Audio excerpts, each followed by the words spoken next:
Friends welcome to killer channel. Friends ఎవరైనా మా ఛానల్ని సబ్స్క్రైబ్ చేసుకోకపోతే సబ్స్క్రైబ్ చేసుకోండి. ఎవరైనా మీ డాగ్స్ కానీ మీ పెట్స్ కానీ అమ్మాలనుకుంటే మా ఛానల్ త్రూ మా ఛానల్ వాట్సాప్ నెంబర్కి మెసేజ్ పెట్టండి. ఫ్రెండ్స్ ఇవాళ మీకోసం show quality heavy bone golden retriever male puppy తీసుకురావడం జరిగింది. ఇది విజయవాడలో అవైలబిలిటీలో ఉంది. అండ్ దీని ఓనర్ ఏం చెప్పారంటే వీలైతే ట్రాన్స్పోర్టేషన్ ఫెసిలిటీ అయితే all over Andhra Pradesh and Telangana మొత్తం ప్రొవైడ్ చేస్తామని చెప్పడం జరిగింది.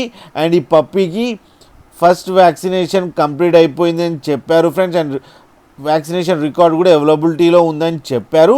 ఈ పప్పీ ఏజ్ వచ్చి 50 days అని చెప్పడం జరిగింది. అండ్ ఇది మేల్ పప్. అండ్ మేల్ పప్కి ఏమో 25,000 రూపీస్ డిమాండ్ చేస్తున్నారు. అండ్ రేట్లో స్లైట్గా నెగోషియబుల్ ఉందని చెప్పడం జరిగింది. కేసీఐ కావాలంటే కేసీఐ కూడా ప్రొవైడ్ చేస్తామని చెప్పడం జరిగింది ఆన్ ది ఎక్స్ట్రా ఛార్జ్ అని. ఫ్రెండ్స్ మీరు చూడొచ్చు పప్పీస్ ఎంత యాక్టివ్గా ఎంత హెల్తీగా ఎంత క్యూట్గా ఉన్నాయో. అండ్ కింద mother and father crossing video కూడా పెట్టడం జరిగింది ఫ్రెండ్స్. అది కూడా చూడండి ఫ్రెండ్స్. మీకు ఎవరికైనా నచ్చితే టైటిల్లో కాంటాక్ట్ నెంబర్ ఇస్తాను, కాంటాక్ట్ అవ్వండి, మాట్లాడండి, తీసుకోండి ఫ్రెండ్స్. అలాగే ఒక్కసారి డీల్ సెట్ అయిన తర్వాత అన్ని డీటెయిల్స్ బాగా చెక్ చేసిన తర్వాతనే మనీ పంపాలని కోరుకుంటున్నాం ఫ్రెండ్స్. అలాగే మా ఛానల్ని సబ్స్క్రైబ్ చేయడం మాత్రం మర్చిపోకండి ఫ్రెండ్స్.